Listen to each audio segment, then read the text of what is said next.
These are normally framed up charges by the NGO board, and this is not the first time they are doing that. They have done that to the KHRC.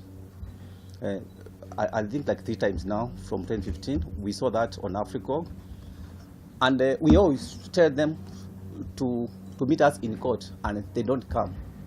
So that's why we are saying they should have no basis. The idea is just to frustrate our work, and we should ensure that we don't push for accountability on the current matters of public interest. So this is not new to us. It has been a pattern of impunity by the incompetent and also illegal NGO board, which we have been saying it should be forced out, because we don't recognize them at all.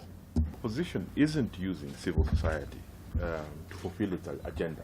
I think I'd like to make that very, very clear, number one.